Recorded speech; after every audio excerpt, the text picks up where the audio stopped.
Je suis le commandant Kinvey. Bienvenue à bord.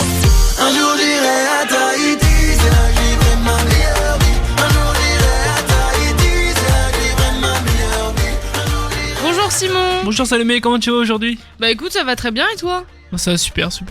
Alors chers auditeurs, aujourd'hui on vous propose de partir encore plus au soleil, parce que le soleil est au rendez-vous au Havre aujourd'hui, à travers notre petite chronique du week-end à thème, puisqu'aujourd'hui on vous emmène à Tahiti.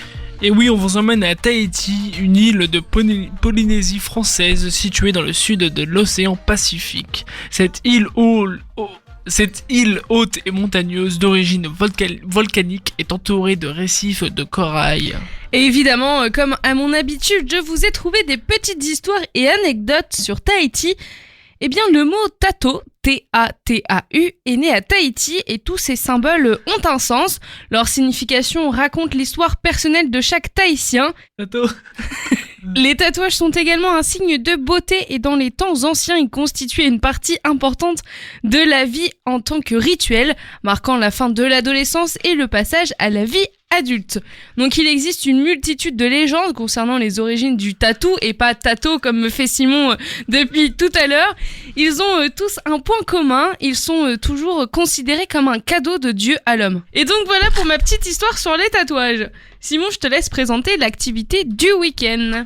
Outre des tatouages, Salomé, l'île de Tahiti est bien connue pour sa danse et ses rythmes endiablés, vivants et sensuels. La danse tahitienne d'aujourd'hui est un symbole fondamentalement puissant de la culture polynésienne, au son de sa voix harmonique des Tahitiens, des tonnerres de tambours traditionnels et des chants plaintifs accompagnés de coquilles de conques. Et donc aujourd'hui, je vous propose d'en apprendre les bases grâce à la vidéo YouTube Apprendre la danse tahitienne pour débutants sur la page Fit Club Suisse. Eh bien merci Simon, on passe maintenant à la cuisine et je vous propose un plat évidemment typique de Tahiti. Je vous propose du poulet fafa. Donc c'est quoi le poulet fafa ? C'est un incontournable plat polynésien. Le fafa, c'est quoi Simon ? Est-ce que tu sais ce que c'est le fafa ? C'est une feuille issue d'une variété de taro. Et oui, et c'est quoi le taro ? En fait, c'est un épinard polynésien. Oui, exactement. Et je peux même rajouter que le fafa est riche en sels minéraux et en fer et calcium. Et donc, à vos tabliers, la recette est disponible sur le site mohanavoyage.com. Et moi, pour la petite teinte sucrée, je vous propose le poé banane. C'est le dessert de Polynésie. On peut la comparer à un pudding de banane cuite dans du lait de coco avec de l'amidon. La recette est disponible sur Cuisine AZ. Eh bien, merci Simon. Et donc, je crois que c'est maintenant l'heure de tes cocktails. Et oui Salomé, et je rappelle que l'abus d'alcool est dangereux pour votre santé. Mais néanmoins, j'ai prévu de vous proposer le Mai Tai. Mai Tai. Un des cocktails préférés de Salomé, je crois. Oui, exactement Simon. Parfait. Alors, donc il est composé de 2,5 centilitres de rhum ambré, de 2,5 centilitres de rhum agricole blanc, de 1,5 de Cointreau, de 2,5 de jus de citron vert et de 1,5 de sirop d'orgeat.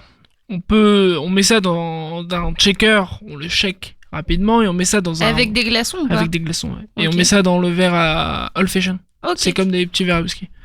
Et pour la déco, je vous propose une rondelle de citron vert et un brin de menthe fraîche. Je vous propose pour mon deuxième cocktail un cocktail sans alcool aux couleurs de Tahiti. Ce cocktail se compose de jus d'ananas additionné de 1/5 de jus d'orange et d'un gros morceau de pastèque fraîche.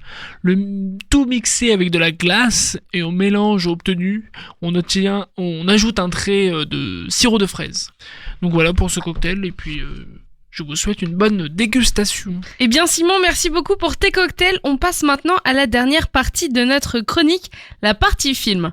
Donc moi je vous propose un de mes Disney préférés, Vaiana, l'aventure d'une adolescente pleine de caractère qui part en mer pour se prouver qu'elle a tout d'une exploratrice et poursuivre la quête de ses ancêtres.